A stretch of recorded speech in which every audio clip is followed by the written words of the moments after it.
अस्सलामुअलैकुम जी बच्चों, क्या हाल है आपके? ठीक हैं सब?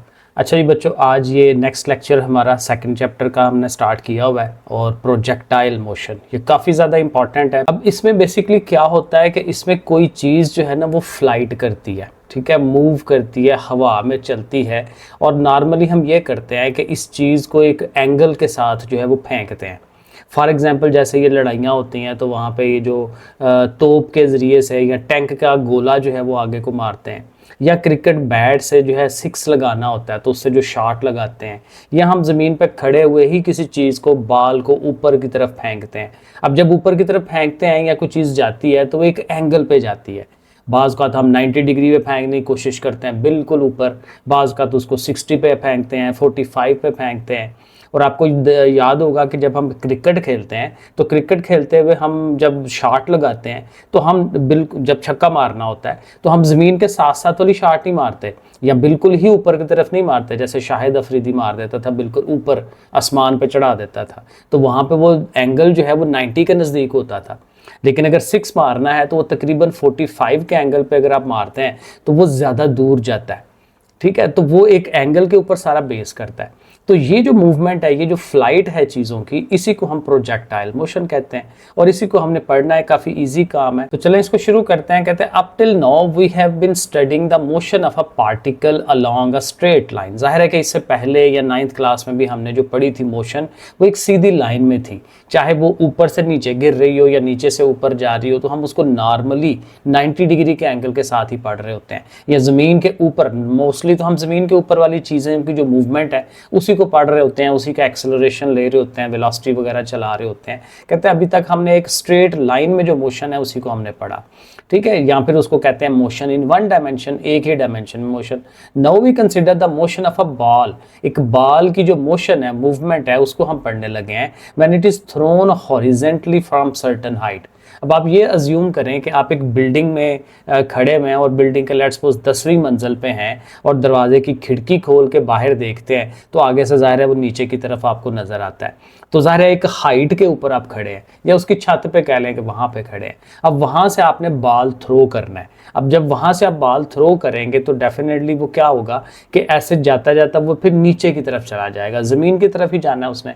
चाहे जितना मर्जी आप जोर लगा ले, उसने बिल्कुल स्ट्रेट लाइन में आगे की तरफ तो नहीं जाते जाना, क्योंकि ज़मीन ने उसको अपनी तरफ खींच लेना है। तो बहरहाल ये बातें आगे आनी है। सो कहता है व्हाट इज थ्रोन हॉरिजेंटली, जब उसको हॉरिजेंटली फेंकते हैं। हॉरिजेंटली का मतलब यही है कि ऐसे सीधी लाइन, स्ट्रेट लाइन, जैसे मैंने ये लाइन बनाई कि आगे की तरफ फेंकना है from certain height. It is observe that, ऐसा देखा जाता है, the ball travels forward, ball आगे की तरफ जाता है, as well as falls downward, और साथ साथ वो नीचे भी जाता है। बिल्कुल ऐसा ही है कि वो आगे की तरफ भी जा रहा होता है लेकिन साथ साथ ज़मीन की तरफ भी जाना शुरू हो जाता है। अनलेस कि आप उसको पकड़ के ऐसे ही बस छोड़ दें, तो ऐसे ही छोड़ेंगे तो वो तो 90 के एंगल पर नीचे की तरफ ही जाएगा ना, वो आगे की तरफ नहीं जाएगा। लेकिन जब आपने थ्रो करना है तो थ्रो करते हुए उसने आगे की तरफ भी ट्रैवल करना है और ज़मीन की तरफ भी आना है। दोनों डायरेक्शन में उसकी जो मूवमेंट है वो चल रही होगी, unless until it strikes something, यानी जब तक वो चलता रहेगा जब तक वो किसी चीज़ को टकराएगा नहीं, सच एज ग्राउंड या ज़मीन के ऊपर जाकर टक्कर लगा ले।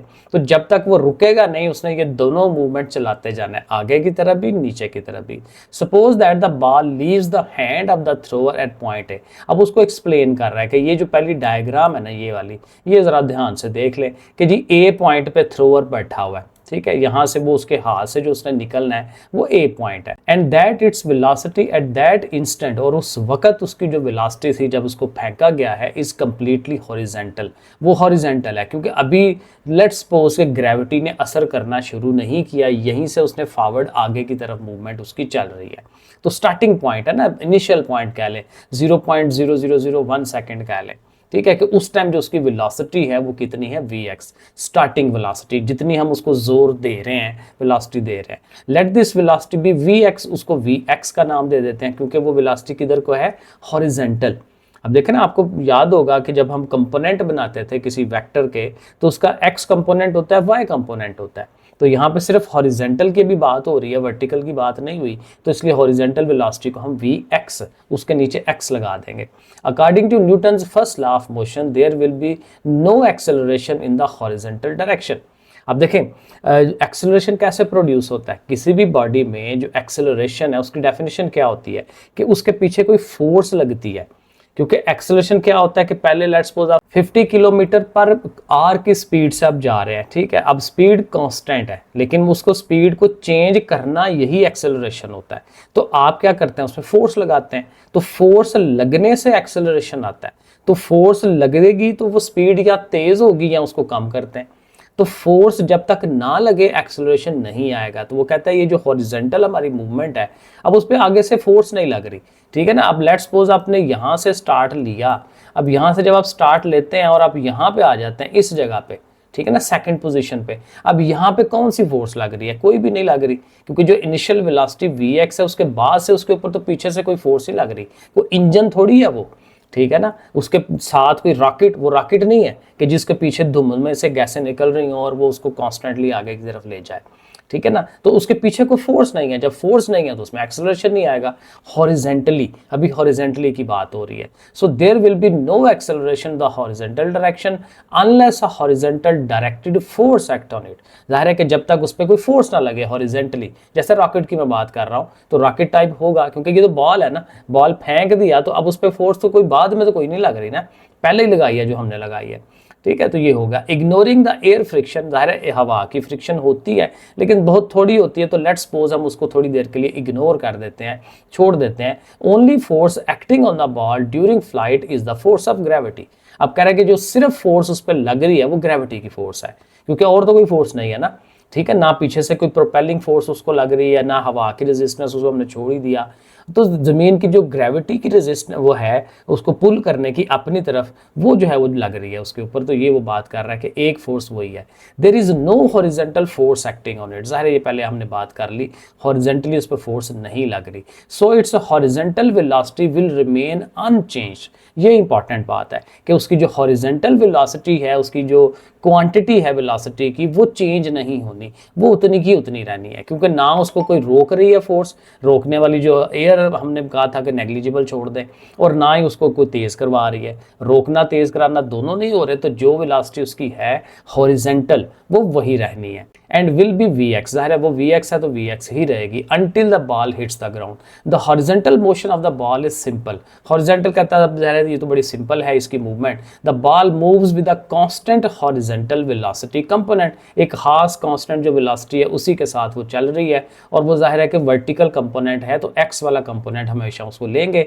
Hence horizontal distance. अब यहाँ से उस वेलोसिटी से आपने ये देखना है कि हॉरिजेंटली, ठीक है, आगे की तरफ उसने कितना फासला तय करना है, उसके लिए बड़ा बेसिक सा फार्मूला, ये आपने 9 में भी पढ़ा होगा। वो फार्मूला था S इज इक्वल टू, मैं लिख देता हूँ, S is equal to VT, ठीक है, बेसिक फार्मूला। वेलोसिटी को टाइम से मल्टीप्लाई करें तो डिस्टेंस आ जाता है, ठीक है ना। 10 मीटर पर सेकंड की वेलोसिटी से जा रहे हो और 10 मिनट तक जा रहे हो, 10 सेकंड तक सॉरी जा रहे हो, तो 10 को 10 से ज़रब दें तो 100 मीटर आ जाता है।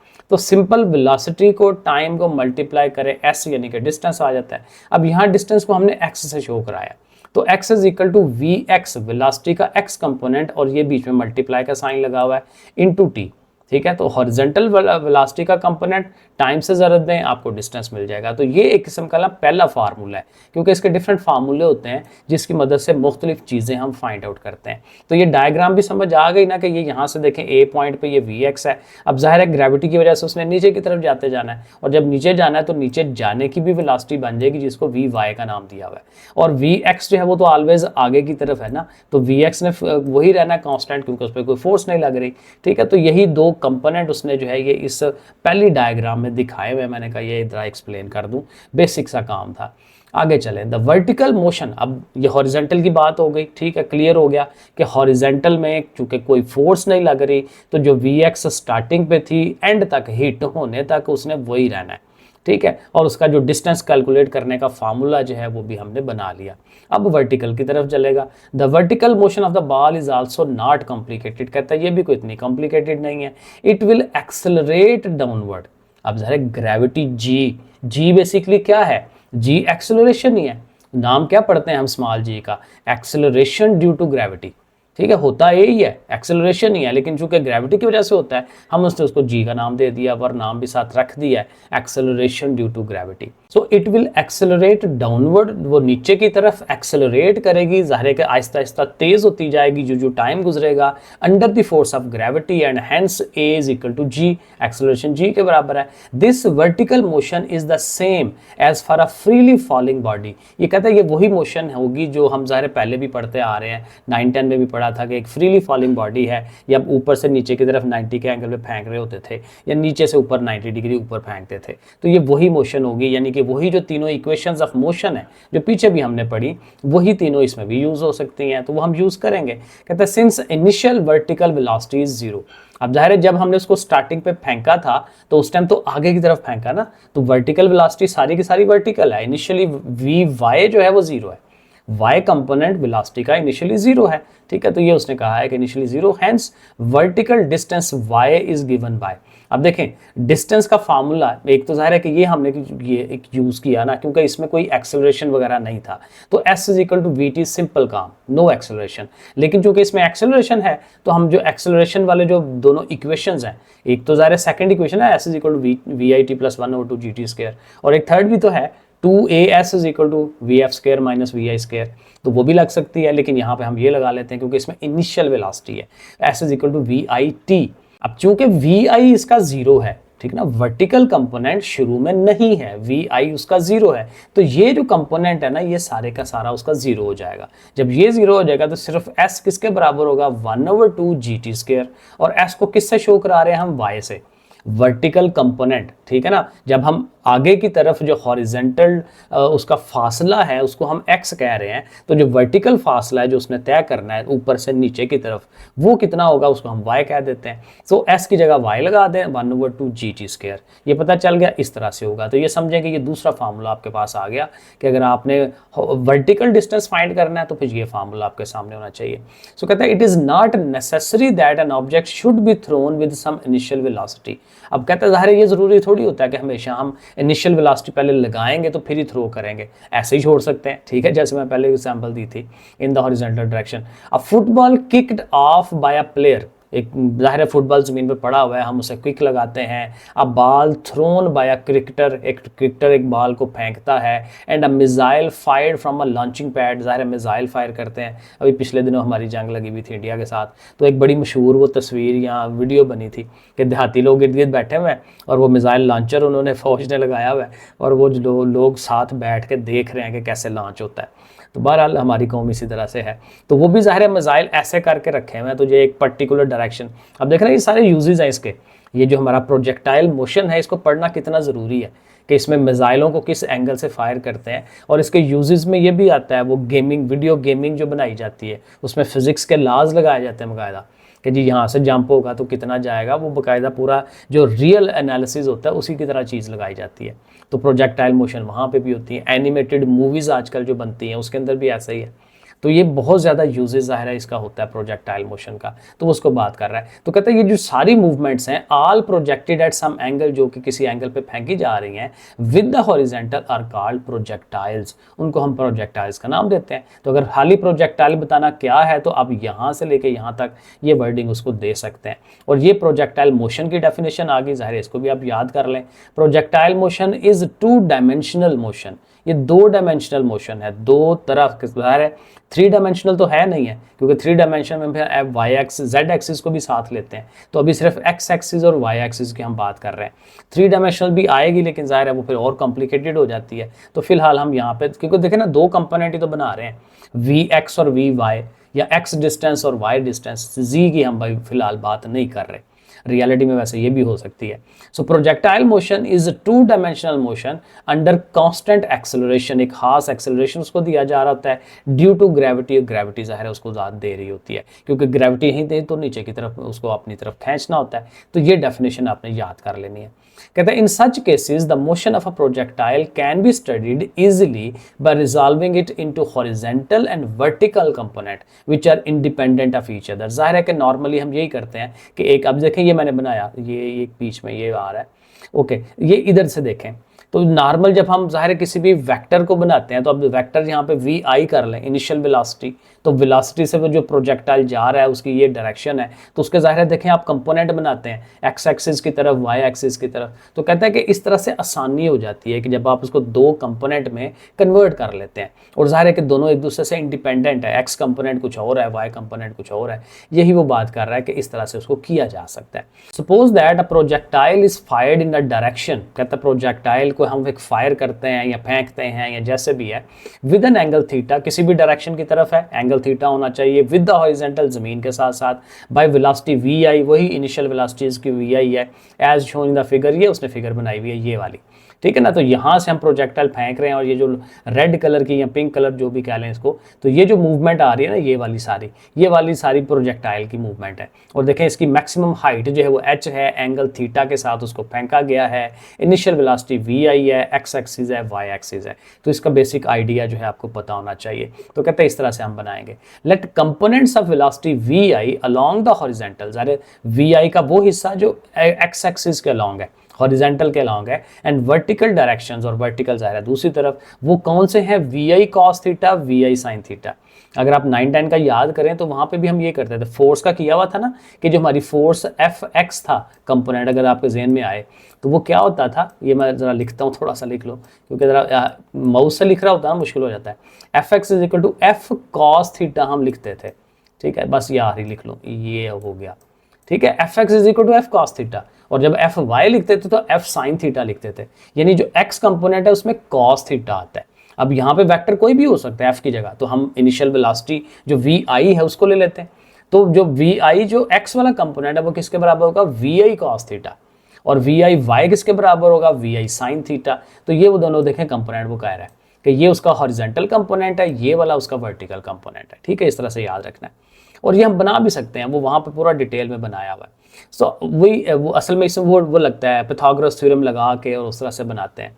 तो बहरहाल अभी इसको समझ लें, the horizontal acceleration is ax is equal to 0, ये पीछे भी पढ़ा कि हॉरिजॉन्टली उसके ऊपर एक्सेलरेशन कोई नहीं है, ठीक है, कि ज़ाहिर है कि कोई फोर्स नहीं लग रही है जो उसको आगे की तरफ धकेल रही हो, सिर्फ फोर्स लग रही है ग्रेविटी की, वो आपने याद रखना है। हॉरिजॉन्टल एक्सेलरेशन नहीं है because we have neglected air resistance को भी छोड़ दिया, और कोई और force, no other force is acting along this direction, where as the vertical acceleration is a Y जो कि जी के बराबर है, फिर वही बात आ गई। Hence the horizontal component we i x remains constant, ज़ाहिर है कि हॉरिजॉन्टल वेलोसिटी कॉन्स्टेंट रहती है at any time T V have. अब ज़ाहिर है उसका फिर ये इस तरह से आ जाएगा कि वी एफ एक्स, ठीक है ना, कि उसका कंपोनेंट x की तरफ जो है वो वी आई एक्स है, और वो क्या है, वी आई कॉस थीटा। तो ये भी एक कंपोनेंट या एक फार्मूला ये आपने याद रख लेना है कि अगर वेलोसिटी का x कंपोनेंट फाइंड करना है और एंगल दिया हुआ है, इनिशियल वेलोसिटी दी हुई है, तो इस फार्मूले को हम यूज़ कर लेंगे। Now we consider the vertical motion, the initial vertical component of the velocity is v i sine theta, ज़ाहिर है कि वी आई साइन थीटा होगा vertical component in the upward direction. अब यहाँ पे खाली ये काम नहीं चलेगा क्योंकि इसमें एक्सेलरेशन भी है, तो एक्सेलरेशन जो g है उसका जो इफेक्ट है वो भी हमने इसके अंदर इंक्लूड करना है। The vertical component v F y at any instant t, किसी भी टाइम के ऊपर कितना उसका वर्टिकल कंपोनेंट होगा उस वेलोसिटी का, कैन बी डिटरमाइंड, आप उसको फाइंड कर सकते हैं क्योंकि ज़ाहिर है उसकी मूवमेंट जा रही है ना, ऐसे जा रहा है, ठीक है, तो किसी भी जगह पे इधर होंगे आप, इधर होंगे, कहीं पे भी होंगे, तो उस टाइम उसका जो वर्टिकल कंपोनेंट है वेलोसिटी का कितना होगा उसका फार्मूला हमने बनाना है। और साथ हमने ये देखें लिख लिया कि हमारी जो एक्सेलरेशन है वो उसकी जगह आपने माइनस जी यूज़ करना है। ये हमने 9-10 में भी पढ़ा था कि जो ग्रेविटी के अगेंस्ट कोई चीज़ जा रही हो तो फिर हम उसको जी के साथ माइनस का साइन लगाते हैं। ऊपर से कोई चीज़ फेंकेंगे तो वो ज़मीन की तरफ आ रही है ना, तो ज़मीन की तरफ ग्रेविटी अपनी तरफ खींच रही होती है, तो वहाँ जी प्लस का लेते हैं। अब यहाँ पे हम प्रोजेक्टाइल में ज़मीन से ऊपर की तरफ चीज़ फेंक रहे हैं, उसके अपोजिट डायरेक्शन में फेंक रहे हैं, तो जी शुड बी नेगेटिव, तो वहाँ पे माइनस का साइन आना चाहिए। So first equation of motion को हम यूज़ कर रहे हैं, वो मैंने लिख भी दी, V F is equal to we I plus A T, यही होती है। अब चूंकि वर्टिकल कंपोनेंट है तो वी एफ वाई कह लें उसको, और जो वी आई है वो आपने ऊपर बनाया कि वी आई उसका क्या है, वी आई साइन थीटा, क्योंकि वर्टिकल कंपोनेंट की बात हो रही है तो वी आई साइन थीटा लगा लें, और ए की जगह पे जी लगाएं, और ज़ाहिर ए की जगह माइनस जी लगाएं क्योंकि वहाँ पे माइनस लगा लें, तो जो हमारा वर्टिकल कंपोनेंट है फिर वो ये फार्मूला डेवलप हो जाता है। हॉरिजॉन्टल के लिए सिर्फ वी आई कॉस थीटा है, नो एक्सेलरेशन, लेकिन जो वर्टिकल कंपोनेंट है उसमें v i sine theta minus g T.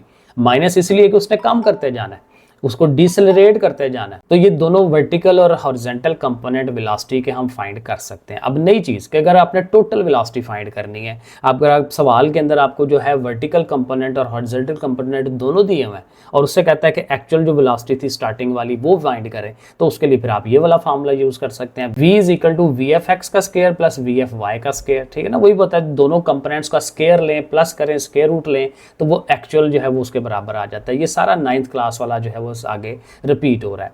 और यहीं से अगर आपने एंगल फाइंड करना है, एंगल वापसी फाइंड करना है, क्योंकि दोनों कंपोनेंट मौजूद हैं और एंगल फाइंड करना है, तो वहाँ पे tan ऑफ अल्फा का फार्मूला लग जाता है। ये भी अगेन वहाँ से है, क्योंकि और डिटेल में पीछे मैं नहीं जा रहा, ठीक है, वो 9-10 वाला सारे कंसेप्ट हैं। So tan of phi is equal to V F y. बस ये याद रखना है कि वर्टिकल कंपोनेंट हमारा ऊपर होना चाहिए, हॉरिजॉन्टल कंपोनेंट नीचे होना चाहिए। तो इस तरह से करके ये भी एक फार्मूला है। तो ये सारे फार्मूले आपने याद करने हैं, ये याद होने चाहिए।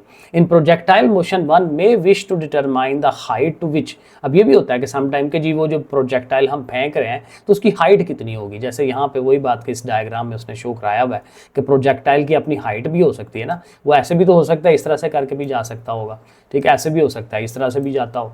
तो वो डिपेंड करता है कि हाइट कितनी है, वो ज़ाहिर वेलोसिटी पे, ग्रेविटी पे, इन चीज़ों पे डिपेंड करता है। तो कहता है ये भी चीज़ फाइंड करने के लिए आ सकती है।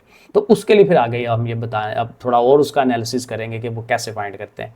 इन order to determine the maximum height the projectile attains we use the equations of motion. अब ये इक्वेशन ऑफ मोशन हम ये थर्ड वाली लगा रहे हैं, 2as is equal to we f square minus v i square. इसमें भी देखें एस आर है, सेकेंड वाले में भी आता है, इस वाले में भी आता है, लेकिन यहाँ पे फाइनल वेलोसिटी हम यूज कर पाएंगे क्योंकि ये पूरी की पूरी मोशन की बात हो रही है। और पूरी की पूरी मोशन का मतलब कि इनिशियल वेलोसिटी अगर वी आई है तो फाइनल वेलोसिटी वी एफ जो है वो जीरो हो जाएगी, क्योंकि अल्टीमेटली उसने जाके जमीन पर टक्कर मार देनी है। ठीक है, तो ये देखें यहाँ पे लिखा होगा एज बॉडी मूव्स अपवर्ड। जब बॉडी ज़ाहिर है ऊपर की तरफ उसने मूवमेंट करनी है, ए इज इक्वल टू माइनस जी, ये हमने पहले भी पढ़ा था कि वो माइनस जी के बराबर रखेंगे ए को। The initial vertical velocity v i y is equal to we i sine theta, क्योंकि अभी उसमें ग्रेविटी इन्वॉल्व नहीं हो रही, ठीक है, तो वी आई साइन थीटा, और वो वी आई के बराबर ही है क्योंकि इनिशियल है, स्टार्टिंग पे है, तो स्टार्टिंग पे जो एक्चुअल वेलोसिटी है वही रहनी है, क्योंकि बिल्कुल स्टार्टिंग की बात कर रहे हैं ना, अगले लम्हों की बात हम नहीं कर रहे। एंड वी एफ वाई जो उसका जो वो फाइनल वेलोसिटी है वो जीरो होगी, जैसे मैंने बताया कि उसने अल्टीमेटली जाके टकरा जाना है, तो उसको आपने जीरो कर लेना है। और साथ जो हमारा एस है वो हाइट है, ठीक है, कि वो डिस्टेंस कितना ट्रैवल करना है, तो एस की जगह पे आपने एच यूज़ करना है। अब यहाँ तक की जो इन्फॉर्मेशन है वो सारी की सारी इस पहली वाली जो इक्वेशन हमारे पास मौजूद है उसमें आप लगा दें। तो 2a की जगह पे आपने जी लगाना है, माइनस वाला वो लग गया, एस की जगह पे एच आ गया, फाइनल वेलोसिटी जीरो है, वहाँ जीरो लगा दिया, और वी आई जो है वो ज़ाहिर है v i square sine square theta, क्योंकि ऊपर स्केयर है ना, तो वी आई साइन थीटा ऊपर स्केयर आ जाएगा। अब दोनों तरफ से देखें माइनसेस खत्म हो जाते हैं, और चूंकि हमें एच चाहिए तो 2g उठ के उधर जाके उनको डिवाइड करेगा, क्योंकि 2g एच के साथ इधर मल्टीप्लाई हो रहा है, उधर जाके डिवाइड। तो फिर ये हाइट का ये फार्मूला फिर हमारे पास डेवलप हो जाता है कि भाई इनिशियल वेलोसिटी का पता हो, एंगल का पता हो, और ग्रेविटी का तो पहले ही पता होता है, तो ये बड़े इजीली हम यहाँ से उसको फाइंड कर सकते हैं। The height of the projectile will be reduced. अब ये हाइट जो है वो कम होती चली जाती है in the presence of air resistance, अगर हवा के रेजिस्टेंस ज़्यादा हो, क्योंकि हवा आगे से उसको रेजिस्ट कर रही है ना, उसको कम करती है, ठीक है, तो आहिस्ता करती जाती है, तो फिर वो ज़ाहिर और ऊंचा नहीं जा सकता, उसकी वेलोसिटी को कम करता जाता है। In the presence of air resistance the upward velocity of the projectile will decrease. ऊपर की तरफ जाना उसके लिए और जाना मुश्किल हो जाएगा, क्योंकि एयर आगे से रेजिस्ट कर रही है, and hence it's height will also decrease, और उसकी हाइट डिक्रीज हो जाएगी। अब ये देखें आपका शॉर्ट क्वेश्चन बन जाता है, यानी शॉर्ट क्वेश्चन वैसे पूछ सकता है कि अगर एयर रेजिस्टेंस मौजूद है, यानी एयर रेजिस्टेंस को नेग्लिजिबल ना लें, तो फिर क्या होगा, क्या हाइट उसकी बढ़ेगी, कम होगी, तो वो फिर हम यहाँ से उसको बता देंगे कि वो कम हो जाती है। फिर एक ये भी है कि टाइम ऑफ फ्लाइट, कि जब हमने उसको किक मारी या जहाँ से उसने इनिशियल वेलोसिटी से फेंका और फाइनल जब गिरने तक का जो टाइम कितना लिया उसने, तो वो जो टाइम कैलकुलेशन है वो भी हम कर सकते हैं। कहते हैं the time taken by the body to cover the distance from the place of its projection, जहाँ से उसको स्टार्ट किया था, to the place where it hits the ground, जहाँ पे मिसाइल ने जाके हिट करना है, is called the time of flight, कि कहाँ से लेके कहाँ तक उसने कितना टाइम लिया है। दिस कैन बी ऑब्टेन्ड, अब इसको हासिल किया जा सकता है s is equal to h is equal to zero, h को एस को जीरो कर लें, क्योंकि देखें ना जहाँ से उसने स्टार्ट किया, जहाँ उसने एंड किया, दोनों जगह क्या है, ज़मीन के साथ टच करना है, तो हाइट जो है ऊपर से हाइट वो है ही नहीं है, जीरो, इनिशियल पे भी जीरो, फाइनल पे भी जीरो। तो आप फाइनल पे चूंकि जीरो हो जाती है तो आप एच को जीरो कर लें। तो एच को जीरो करने से आप जो है टाइम कैलकुलेट कर सकते हैं, because bodies goes up and comes back to the same level, एक लेवल पे ही आ जाती है, दस कवरिंग नो वर्टिकल डिस्टेंस। ठीक है ना, जिस लेवल से फेंका था उसी लेवल पे आके टकरा गई जमीन पे। अनलेस के लेवल्स डिफरेंट हो तो फिर हो सकता है, फिर ज़ाहिर एच जो है वो खत्म नहीं होगा। If the body is projecting with velocity v i, ज़ाहिर इनिशियल वेलोसिटी वी आई है, मेकिंग एन एंगल थीटा बना रही है, then its vertical component will be, ज़ाहिर वो वर्टिकल कंपोनेंट वो वी है, v i sine theta. Hence the equation of motion becomes, वो अब ये देखें सेकंड वाली यूज कर रहे हैं, s is equal to we i t plus 1/2 g t square. S की जगह जीरो यूज कर लें, वी आई जो है हमारा वी आई साइन थीटा है, क्योंकि वर्टिकल कंपोनेंट हाइट वर्टिकल के साथ आती है। ठीक है, और टाइम उसके साथ टी है, 1/2 जी टी स्क्वायर माइनस ज़ाहिर उसके साथ लगा लिया। अब यहाँ से टी फाइंड करना है। टी फाइंड करने के लिए स्टेप्स उसने नहीं किए हुए, आप उसमें बना लें। सिंपल काम ये करें, ये नेगेटिव वाला टर्म है ना ये सारी, ये इसको उठा के उस साइड पर ले जाए। अब जब जुबानी बताऊंगा, एक स्टेप आपका ये होगा, इसको उठा के उस साइड पे ले जाए, पॉजिटिव हो जाएगा। फिर आपने स्टेप बाय स्टेप टी को अकेला करना है। पहले ओवर में 2 है ना, ओवर वाला 2 देखें अब ज़ाहिर डिवाइड कर रहा है, इधर आएगा दूसरी तरफ तो इधर आके इनसे मल्टीप्लाई होना, ये देखें मल्टीप्लाई की शक्ल में आ रहा है।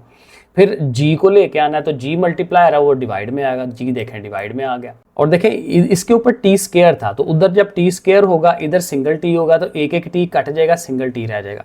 यहाँ पे उसमें फिर वही बात है, 3-4 स्टेप्स हैं जो उसने नहीं किए हुए, मैं कर देता हूँ। ठीक है, मैं आप ज़ाहिर ये लिख देता हूँ, लिखने के बाद आपको दिखा देता हूँ।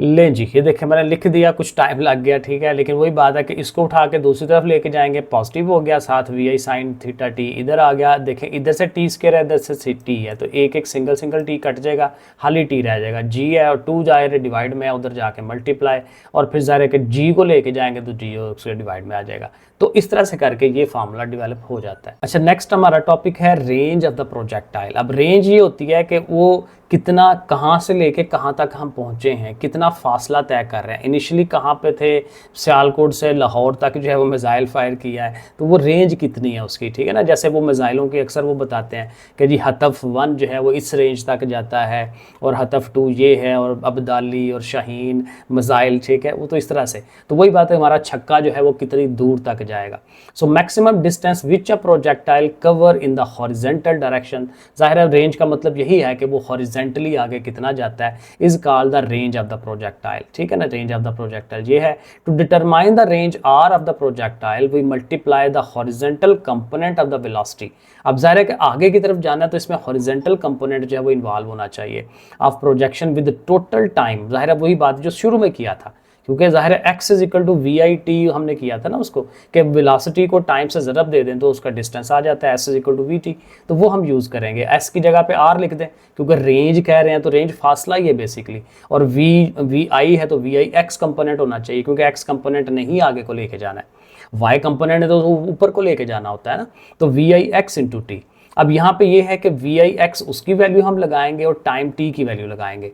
टाइम टी देखें ये हमने कैलकुलेट किया हुआ, तो इस टाइम, क्योंकि ये टाइम ऑफ फ्लाइट है कि वो सारी फ्लाइट में कितना टाइम लगेगा वो ये है, तो इस टाइम को हम यूज़ कर लेंगे। तो टी की जगह देखें 2vi साइन थीटा ओवर जी, और वी आई एक्स चूँकि एक्स कंपोनेंट है तो वी आई कॉस थीटा, तो वी आई कॉस थीटा उसका लगा लिया, और ये हमारा टाइम वाले का वो एलिमेंट जो है वो चीज़ आ गई, तो दोनों की वैल्यू इसमें लग गई। अब इसको हल्का सा हल कर लें, एक तो वी आई जो है वो 2 दफ़ा है तो वी आई का स्क्वायर हो जाएगा, 2 जो है उसके साथ लिख लें, और जी को उसके नीचे है तो नीचे लिखें। लेकिन 2 देखें हम लिख रहे हैं साइन थीटा कॉस थीटा के साथ, और ये हमारा मैथ के अंदर रूल है, ये फार्मूला है साइन थीटा कॉस थीटा का, कि जब 2 साइन थीटा कॉस थीटा हो तो इसको साइन 2 थीटा पढ़ते हैं। ये ट्रिग्नोमेट्री 10th चैप्टर अभी मैंने कल 10.3 पढ़ाई है, तो उसी के अंदर ये फार्मूला यूज़ होता है 10.3 के अंदर। तो मैथ भी चल रहा है, मैथ को भी आप पढ़िए वहाँ से, ठीक है जी। तो ये हो जाएगा, तो इसकी जगह हम लिख देंगे साइन 2 थीटा, ठीक है। तो ये साथ उसने यही बताया हुआ है, तो वहाँ पे हमने साइन 2 थीटा लिख दिया। अब ये रेंज का फार्मूला हमारे पास आ गया था। अब ये इसको भी हमें याद रखना है, भाई रेंज इसके बराबर होती है, इसमें भी इनिशियल वेलोसिटी है, एंगल पता हो, इनिशियल वेलोसिटी पता हो, तो हम इनको लगा के कैलकुलेट कर सकते हैं। और अगर आपने मैक्सिमम रेंज रखनी है, अब ये भी शार्ट सवाल बन सकता है कि भाई मैक्सिमम रेंज कितनी बनती है, ज़्यादा से ज़्यादा रेंज कितनी बना सकते हैं। तो वही बात कि 45 डिग्री एंगल मैंने जो कहा था, वो कैसे होता है कि आपका ये वाला जो कंपोनेंट है ना, ये 1 हो जाए, ठीक है। For maximum range r the factor sine 2 theta is equal to 1, क्योंकि साइन की जो वैल्यूज है याद रखें 0 से लेके 1 तक होती हैं। हाईएस्ट वैल्यू साइन की 1 है, उससे आगे नहीं जा सकती, तो फिर साइन की जो हाईएस्ट वैल्यू 1 है वहां पे उसको रखें। अब sine 2 theta is equal to 1 रख लिया, अब इसको यहाँ से एंगल फाइंड करना है, तो साइन को ले जाएं दूसरी तरफ, तो साइन उस तरफ जाके साइन इनवर्स हो जाएगा। 2 theta is equal to sine inverse 1। अब कैलकुलेटर में साइन इनवर्स करें तो वो ज़ाहिर है 90 डिग्री आ जाएगा। अगला स्टेप ये है 90 डिग्री, और चूंकि इधर 2 के साथ थीटा मल्टीप्लाई हो रहा है तो 2 ने जाके फिर उधर डिवाइड करना है, तो 2 जब डिवाइड करेगा तो फिर देखें थीटा आपका 45 बन जाता है। तो ये स्टेप्स बनते हैं। तो ये भी शार्ट सवाल बन जाता है कि किस तरह से एंगल 45 पे वो रेंज मैक्सिमम होती है। तो डिफरेंट तरह से ये सवाल पूछ सकता है। Air resistance will slow down projectile motion, forward motion. ये पहले भी हमने पढ़ा था कि अगर एयर रेजिस्टेंस हो, हवा तेज चल रही हो, पीछे की तरफ चल रही हो, तो फिर जाहिर है कि उसकी रेजिस्टेंस ज़्यादा होती है, तो उसको आगे की तरफ नहीं जाने देता। अगेन आप क्रिकेट में देखें तो अगर लड़कों को ज़्यादा पता होगा कि क्रिकेट में कि जब वो हवा के मुखालिफ सिमत में आप मारते हैं, उसको बॉल को हिट करते हैं, तो ज़्यादा दूर जाता ही नहीं है, रेंज कम हो जाती है उसकी। ठीक है, तो मोशन फॉरवर्ड मोशन जब वो डाउन हो जाती है, reducing its velocity v i, the reduction in v i will result in a decrease in the range of projectile. ठीक है, एयर रेजिस्टेंस से वेलोसिटी कम होगी, वेलोसिटी के कम होने से उसकी जो रेंज है प्रोजेक्टाइल भी वो कम हो जाएगी।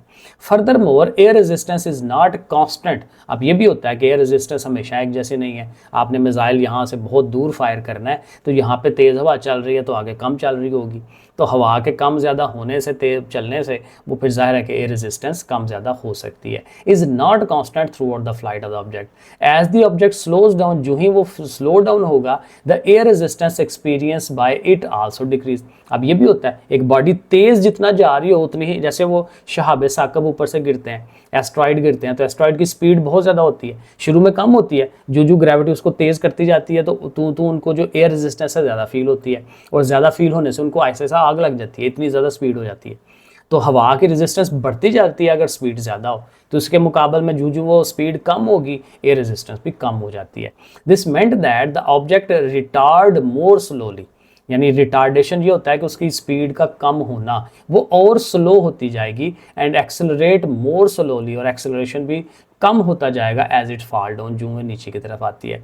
This is result in a trajectory that is not perfectly parabolic. कहता है कि ये जो फिर उसका जो एक वो बनता है ना ऐसे करके गुलाई में, कि भाई ऐसे करके तो हम ऐसे आ रहे हैं, तो कहता है कि परफेक्ट नहीं होता ये, ठीक है, वो उसको पैराबोलिक, अब ये पैराबोलिक शक्ल होती है इस तरह से, ये मैथ के अंदर है, ये आई थिंक सेकंड ईयर में आएगा। तो कहता है परफेक्ट पैराबोलिक नहीं होती, लेकिन थोड़ी सी सिक्यूर्ड होती है, थोड़ी सी, अब देख रहे हैं ऐसे करके ना, तो वो थोड़ी सी कुछ अब सही बनेगी नहीं, थोड़ी सी वो इस तरह से करके होती है कि पहले ज़्यादा अच्छा होता है वो, लेकिन आगे जाके वो बिल्कुल ऐसे नहीं बनती, वो थोड़ा सा नीचे की तरफ आ जाती है, तो इसको स्क्यूड कहते हैं इस तरह से। तो बहरहाल जी ये हमारा प्रोजेक्टाइल मोशन थी। ये सवाल भी हैं, तो न्यूमेरिकल्स वगैरह सारे एग्जाम्पल्स और न्यूमेरिकल इकट्ठे करते हैं। ठीक है जी बच्चों, फिर ओके, अल्लाह हाफिज़।